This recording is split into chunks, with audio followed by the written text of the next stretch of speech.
السلام علیکم friends, welcome to کتاب نگری یوٹیوب چینل کتابوں کی نگری میں خوش آمدید۔ میں ہوں آپ کی ہوسٹ اقرا یاسین اور آج میں آپ کے لیے لے کر آئی ہوں آئلہ نور کے قلم سے تحریر کردہ ناول بساط دل کے ایپیسوڈ نمبر 6 کو لے کر۔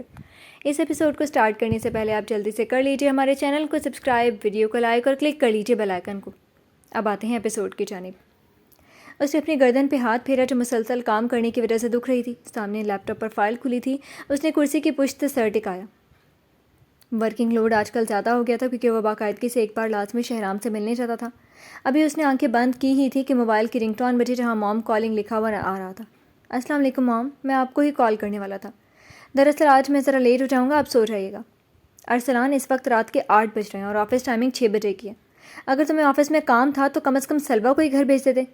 میں اتنا پریشان ہو رہی تھی، ابھی فوراً اسے لے کر گھر آؤ۔ آفرین بیگم نے اسے یاد دلانے کے ساتھ گھرکا۔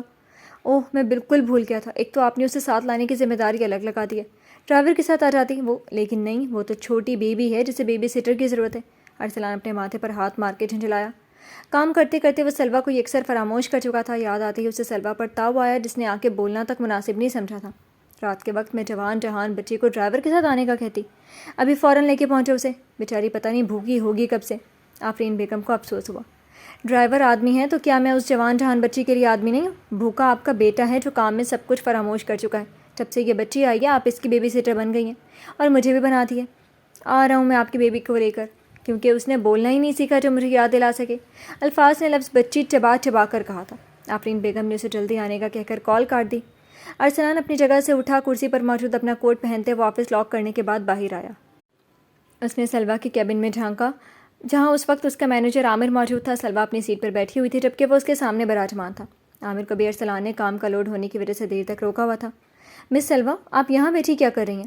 آفس کی چھٹی کا ٹائم ختم ہو چکا ہے اور آپ کو باتیں بنانے سے فرصت ہی نہیں مل رہی۔ وہ سلوہ کے ساتھ کھڑے عامر کو کھا جانے والی نظروں سے دیکھنے لگا جو اس کا مینیجر تھا اور ہنس ہنس کے سلوہ سے محو گفتگو تھا۔ جی سر، بس میں جانے والا تھا کہ مجھے مس سلوہ دکھی، میں نے سوچا انہیں ڈراپ کر دوں۔ عامر نے خوش اخلاقی سے جواب دیا اور اپنی جگہ سے کھڑا ہو گیا۔ یہ آپ کا کنسرن نہیں ہے کہ وہ کس کے ساتھ جاتی ہیں، آپ اپنی پک اینڈ ڈراپ کی سروس اپنی حد تک رکھیں۔ جب سوال پوچھا جائے تو ہی جواب دیا کریں۔ عامر کی ساری خوش اخلاقی ارسلان کے سرد لہجے پر غائب ہوئی۔ وہ تو بس میرا خیال کرنے کے لیے پوچھ رہے تھے۔ اتنا ٹائم ہو گیا اور میں اب تک یہاں ہوں تو کوئی بھی یہی سوال کرے گا سر۔ عامر، آپ فکر نہیں کریں، میں چلی جاؤں گی خود سے، آپ پریشان نہیں ہوں۔ شکریہ، آپ اتنی دیر تک میرے لیے رکے۔ ارسلان کو طنزیہ لہجے میں کہتے وہ عامر کی جانب گھومی۔ عامر نے سر ہلا دیا اور اللہ حافظ کہتا چلا گیا، ورنہ ارسلان تو اسے سالم نظروں سے نگاہ لینے کا ارادہ کیے بیٹھا تھا۔ آپ اسے بتا سکتی تھیں کہ آپ میرے ساتھ جاتی ہیں تاکہ وہ کسی بھی خوش فہمی سے باز رہے، یا آپ کم از کم مجھے آ کے یاد دلا دیتی۔ وہ تو موم کی کال آ گئی، ورنہ تو میں یہیں پریزنٹیشن فائنل کرنے کے بعد جانے کا ارادہ رکھتا تھا۔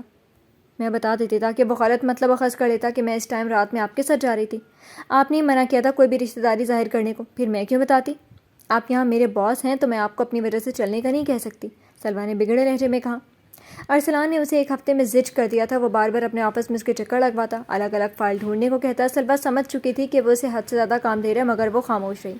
واٹ ایور، ابھی آپ چلیں ورنہ موم مجھے گھر میں آنے نہیں دیں گی، ارسلان نے پینٹ کی جیب میں ہاتھ اڑستے ہوئے کہا۔ اس نے بغور سلوہ کا جائزہ لیا تو ٹھٹکا۔ یہ ناول آپ کتاب نگری یوٹیوب چینل پر پڑھ اور سن رہے ہیں۔ لیمن کلر کے پرنٹڈ سوٹ کے ساتھ شفون کا دوپٹہ بار بار اس کے کندھوں سے ڈھلک رہا تھا۔ بال ہمیشہ کی طرح چٹیاں میں مقید تھے۔ ارسلان ایک قدم آگے ہوا۔ یہ دوپٹہ ہے یا گلے کا پٹا جو گلے میں لٹکائے ہوئے؟ اور یہ اس شرٹ کو پہننے کا کیا فائدہ جس میں جسم کے خد و خال دکھ رہے ہیں؟ ارسلان کا لہجہ تیر کی طرح چبھتا ہوا تھا۔ اس نے بغور اپنے کپڑوں کو دیکھا۔ شرٹ کا کلر بس تھوڑا ہلکا تھا اور یہ سوٹ تو آج آفرین بیگم نے اسے پہننے کے لیے دیا تھا۔ وہ پہلی بار ایسا دوپٹہ پہن کے الجھ رہی تھی جو سر پر ٹک ہی نہیں رہا تھا۔ سلوہ ایک قدم دور ہوئی، حتیٰ کہ میز سے اس کی کمر جا لگی۔ پیچھے کھسکنے کے لیے کوئی جانے کے جائے فرار راستہ نہیں تھا۔ یہ آنٹی نے دیا تھا مجھے، ورنہ اندازہ نہیں ہوا۔ وہ منمنائی۔ اس نے دوبارہ سر پر دوپٹہ لیا لیکن پھر وہ پھسل کر کندھوں پر آن گرا۔ اس نے بے بسی سے ارسلان کو دیکھا جو اسے کھا جانے کے در پر تھا۔ آپ میری ریلیٹیو ہیں اور آپ سے جڑی ہر اچھی یا بری بات مجھ سے منسلک ہو جائے گی۔ میں اپنے اسٹیٹس اور ذاتی زندگی کے معاملے میں بہت کانشیس ہوں۔ میں نہیں چاہتا کہ لوگ آپ کی وجہ سے مجھے کچھ سننے کو ملے۔ وہ بے حد سنجیدہ اس کی ایک ایک حرکت کو نوٹ کر رہا تھا۔ جی ٹھیک، وہ فقط اتنا ہی کہہ سکی۔ ارسلان نے گہری نظروں سے اسے دیکھا اور باہر کی جانب چل دیا تو ناچار سلوہ کو بھی اپنی کھڑوس باس کے پیچھے جانا پڑا۔ یہ ناول آپ کتاب نگری یوٹیوب چینل پر پڑھ اور سن رہے ہیں۔ نبیشہ سیاہ کرولا روڈ پر دوڑاتی جا رہی تھی، آنکھوں میں غم کا جہاں آباد تھا۔ خوبصورت آنکھیں نم تھیں، گاڑی میں مدھم موسیقی کی دھن کانوں کو سکون بخش رہی تھی۔ لوگ کہتے تھے اس کی زندگی میں کوئی غم نہیں، لیکن کوئی اس سے پوچھتا اس حسین چہرے کے پیچھے کتنی اذیتیں رقم تھی۔ خوبصورت چہرے ہمیشہ خوش نصیب نہیں ہوتے، نصیب اگر چہروں سے مشروط ہوتے تو شہزادیاں کبھی در بدر نہیں بھٹکتی۔ وہ ایک دن اس زندگی سے نجات چاہتی تھی، لیکن ایسا ممکن نہیں تھا۔ ہر نئی صبح اسے اپنی سوجی آنکھیں اور آنسوؤں کے مٹے ہوئے نشان چھپانے کے لیے میک اپ کر کے چہرے پر مصنوعی مسکراہٹ ظاہر کرنی تھی۔ اجنبی شہر کے اجنبی راستے میری تنہائی پر مسکراتے رہے، میں بہت دیر تک یوں ہی چلتا رہا، تم بہت دیر تک یاد آتے رہے۔ زہر ملتا رہا، زہر پیتے رہے، روز مرتے رہے، روز جیتے رہے۔ زندگی بھی ہمیں آزماتی رہی اور ہم بھی اسے آزماتے رہے۔ زخم جب بھی کوئی ذہن و دل پر لگا، زندگی کی طرف ایک دریچہ کھلا، ہم بھی گویا کسی ساز کے تار ہیں، چوٹ کھاتے رہے، گنگناتے رہے۔ سخت حالات کے تیز طوفان میں گر گیا تھا ہمارا جنون وفا، ہم چراغ تمنا جلاتے رہے، وہ چراغ تمنا بجھاتے رہے۔ کل کچھ ایسا ہوا، میں بہت تھک گیا، اس لیے سن کے بھی انسنی کر گیا۔ کتنی یادوں کے بھٹکے ہوئے کارواں دل کے زخموں کے در کھٹکھٹاتے رہے۔ کوئی ایسا موجود ہی نہیں تھا جو اس کی مصنوعی اور سچی مسکان میں فرق کر سکے۔ اس کا غم ہلکا کرنے کے لیے نشہ موجود تھا جس کے زیر اثر وہ کچھ پرسکون تھی۔ سڑک پہ رات کے آخری پہر کوئی موجود نہیں تھا، ہر طرف سناٹا چھایا ہوا تھا۔ نبیشہ نے گاڑی کی سپیڈ تیز کی، اس نے ایک ہاتھ سے اسٹیئرنگ تھاما ہوا تھا۔ اندھیرے میں سامنے روڈ سے گزرتے سائیکل سوار کو وہ دیکھ نہیں پائی۔ ابھی زوردار تصادم ہوتا کہ نبیشہ نے برق رفتاری سے اسٹیئرنگ گھمایا تو گاڑی ڈس بیلنس ہوتی سامنے لگے پیڑ سے جا ٹکرائی۔ زوردار جھٹکا لگا، نبیشہ کا دماغ سنسنا اٹھا۔ اس نے اپنا سر بے ساختہ پکڑا، سیٹ بیلٹ کی وجہ سے بچت ہو گئی، ورنہ اس کا سر ضرور ڈیش بورڈ میں لگتا۔ یہ ناول آپ کتاب نگری یوٹیوب چینل پر پڑھ اور سن رہے ہیں۔ سائیکل سوار گھبراتے ہوئے جلدی جلدی چلا گیا، اس نے پیچھے مڑ کر دیکھنے کی زحمت نہیں کی۔ تھوڑی دور کھڑی پولیس موبائل رات میں گشت کے لیے موجود تھی۔ گاڑی کے ایکسیڈنٹ ہوتے ہوئے بچتے دیکھ کر کانسٹیبل نے اپنے سینئر آفیسر زحاق حیدر کو اطلاع کی۔ سر دیکھیں، یہاں بھی وہی حالات ہیں، بڑی گاڑی والے عام سڑک پہ چلنے والوں کو روند کے چلے جانا جانتے ہیں۔ ابھی بچت ہو گئی، ورنہ سائیکل سوار کی جان جاتی۔ کچھ دن کیس چلتا، پھر اس کے گھر والوں کو پیسے کھلا کر خاموش کروا دیا جاتا۔ انسانی جان کی تو کوئی قیمت ہی نہیں ہے۔ کانسٹیبل اپنا تلخ تجربہ بتانے لگا۔ زحاق نے بھی افسوس ظاہر کرتے سر نفی میں ہلایا۔ یہی ہوتا آیا ہے، پر شکر ہے ابھی بچت ہو گئی۔ یہ امیر لوگ اپنے باپ کی سڑک سمجھ کے گاڑی چلاتے ہیں۔ ابھی میں اس کی خبر گیری کر کے آتا ہوں، پھر ساری زندگی بیٹھا اپنی کوتاہی پر افسوس کرے گا۔ زحاق نے گاڑی کی جانب دیکھا جہاں سے دھواں نکل رہا تھا۔ آج اس کی نائٹ ڈیوٹی تھی، وہ اس علاقے کا SHO تھا۔ یہاں اس کی دہشت ہی اتنی تھی کہ مجرم کے ہاتھ جرم کرنے سے کانپے۔ نبیشہ گاڑی سے اتری، گاڑی کا بونٹ بری طرح متاثر ہوا تھا۔ گاڑی کا تو مسئلہ نہیں تھا، لیکن وہ اتنی سنسان جگہ سے واپس کیسے جاتی؟ اس نے گاڑی کا بونٹ اٹھایا تو دھواں بڑھنے لگا۔ اسے ڈرائیور کو ساتھ نہ لانے پر افسوس ہوا۔ وہ کمر پر ہاتھ رکھے بونٹ کی جانب جھکی۔ زحاق اپنی اسٹک ہاتھ میں گھماتے گاڑی کے قریب آیا۔ وردی میں اس کا دراز قد نمایاں تھا، آنکھوں میں شب خوابی کے ڈورے تیر رہے تھے۔ کون ہے؟ کیا سب ٹھیک ہے؟ زحاق نے تشویش سے پوچھا۔ نبیشہ نے جانی پہچانی آواز پر اپنا جھکا سر اٹھایا۔ سرخ سلیو لیس ٹاپ کے ساتھ جینس پہنے، بالوں کی اونچی پونی اور میک اپ کے نام پر لائنر اور سرخی لپسٹک، اس کا ہوش ڈبا وجود کسی کا بھی ایمان ڈگمگا سکتا تھا۔ ایسے میں اس کا اکیلے نکلنا کتنا خطرناک تھا، وہ اس بات سے ناواقف تھی۔ یہ ناول آپ کتاب نگری یوٹیوب چینل پر پڑھ اور سن رہے ہیں۔ زحاق کو اس ویرانے میں دیکھ کر دل کو سکون ہوا، جسے وہ چھپاتے ہوئے بولی، جی سب ٹھیک ہے، بس چھوٹا سا ایکسیڈنٹ ہوتے ہوتے رہ گیا، مجھے اور سائیکل سوار کی جان محفوظ رہی، بس گاڑی کی حالت بری ہو گئی ہے۔ نبیشہ نے سنجیدگی سے جواب دیا، گاڑی جس چیز سے دوبارہ لی جا سکتی ہے، لیکن انسانی جان اگر چلی جائے تو واپس نہیں آتی۔ یہ چھوٹا ایکسیڈنٹ کسی کا ہنستا بستا گھرانہ تباہ کر دیتا ہے، اس بات کا ذرا احساس ہے آپ کو؟ ابھی میں چاہوں تو آپ کو اریسٹ کر سکتا ہوں نشے میں گاڑی چلانے پر۔ آپ کی ذرا سی غلطی دوسرے انسان کی جان بھی لے سکتی ہے۔ آپ کو بھی میرے ساتھ چلنا ہوگا، حوالات کی ہوا کھا کے سارا نشہ اتر جائے گا۔ وہ کرختگی سے بولا، لہجے میں کسی قسم کی لچک نہیں تھی۔ تم میرے ساتھ ایسا ہرگز نہیں کر سکتے۔ دیکھو کچھ لے دے کے معاملہ رفع دفع کر دیتے ہیں، مجھے دھیان رکھنا چاہیے تھا، کوئی حادثہ ہو سکتا تھا لیکن ہوا نہیں۔ نبیشہ بول رہی تھی، سامنے کھڑا آفیسر اپنی وردی سے کس قدر ایماندار ہے۔ ایک اور جرم میں اضافہ کر لیا، ایک آن ڈیوٹی پولیس والے کو رشوت دینا بھی جرم ہے۔ اپنے دولت کی طاقت وہاں دکھائیں جہاں کوئی اس سے متاثر ہو۔ الحمدللہ میں حلال کھاتا اور کماتا ہوں۔ زحاق کا چہرہ ضبط سے سرخ ہوا، ماتھے پر بلوں کا اضافہ ہو گیا۔ وہ آگے بڑھا، نبیشہ کا بازو دبوچ کر اسے لے جانا چاہا تو وہ گڑبڑائی۔ زحاق چھوڑو مجھے، ورنہ تم جانتے نہیں میں کون ہوں، میرے ایک اشارے پر تمہاری یہ وردی اتر جائے گی۔ وہ جھٹپٹاتے ہوئے خود کو چھڑوانے کی تگ و دو میں ہلکان ہو رہی تھی۔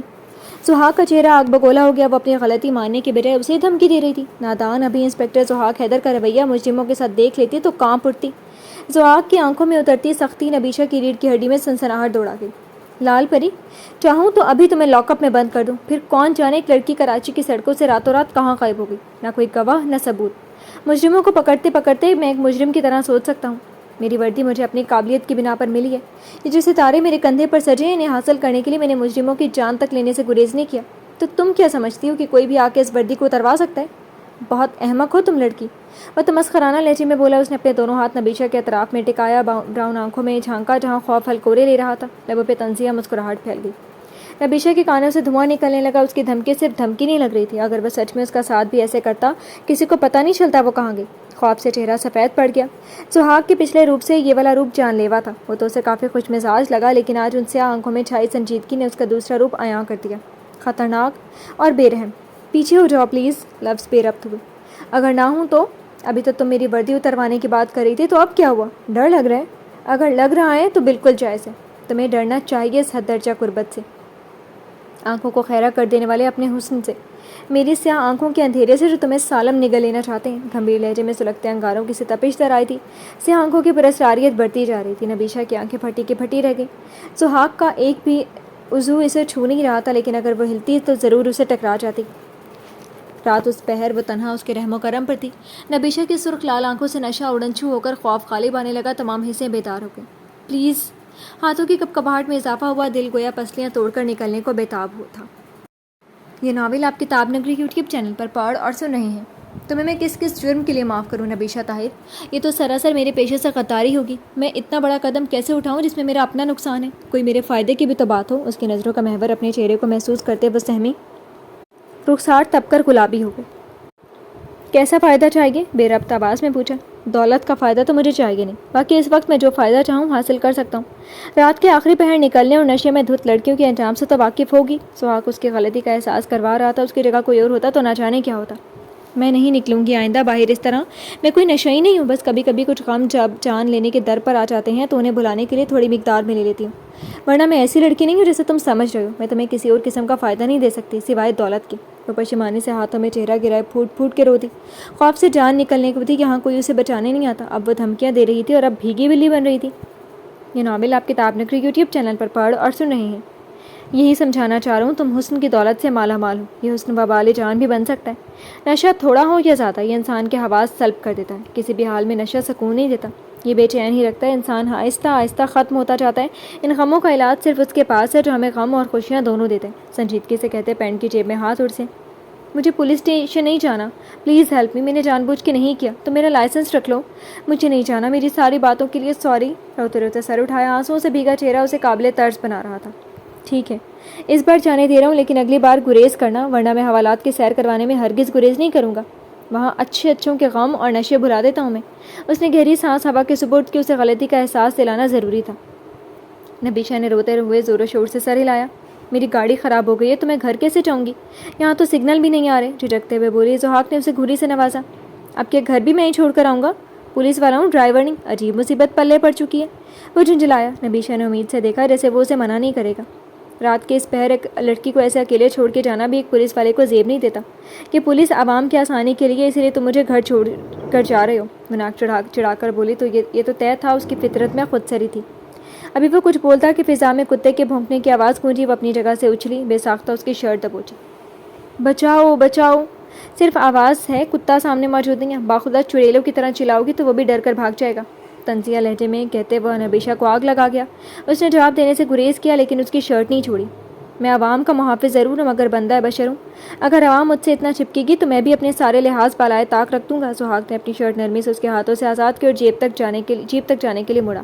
اتنی بھی مربتی، بالکل لحاظ نہیں تھا اس جنگلی پولیس والے کو۔ پھر سے بھونکنے کی آواز آئی تو نبیشہ چلاتی ہوئی اس کے پیچھے بھاگتے ہوئے لپٹ گئی۔ سہاگ کے صفتات پر ایک پل کے لیے گڑبڑایا۔ یہ لڑکی انتہائی جذباتی تھی۔ نبیشہ کا سر سہاگ کے پشت سے ٹکرایا تو دونوں زمین بوس ہوئے۔ اس روڈ پر گرنے سے بچانے کے لیے سہاگ نے دونوں ہاتھ اس کے گرد حصار باندھا۔ نبیشہ نے آنکھیں میچتے ہوئے اس کی شرٹ جکڑی۔ سہاگ نیچے جبکہ نبیشہ اس کے اوپر گری۔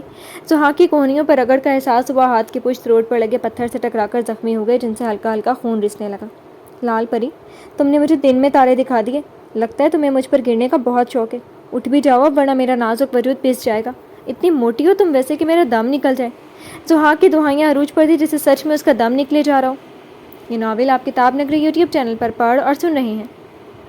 مجھے کوئی شوق نہیں ہے، تم میں اتنے مینرز نہیں ہیں کہ ایک لڑکی کو جب ڈر لگے تو اسے اکیلا نہیں چھوڑا جاتا۔ بھاڑ میں جاؤ تم جہاں جا رہے تھے۔ نبیشہ نے دونوں ہاتھ اس کے چوڑے سینے پر رکھ کر اٹھنا چاہا، جس کے نتیجے میں وہ دوبارہ سہاگ پر گری۔ اس کے بال سہاگ کی شرٹ میں الجھ چکے تھے۔ وہ دھڑام سے واپس اس کے سینے پر گری تو وہ مصنوعی آہ بھر کے رہ گیا۔ دیکھا، صرف اوپر اوپر سے کہہ رہی ہو، ورنہ تمہارا دل مجھ سے چپکے رہنے کا کہہ رہا ہے۔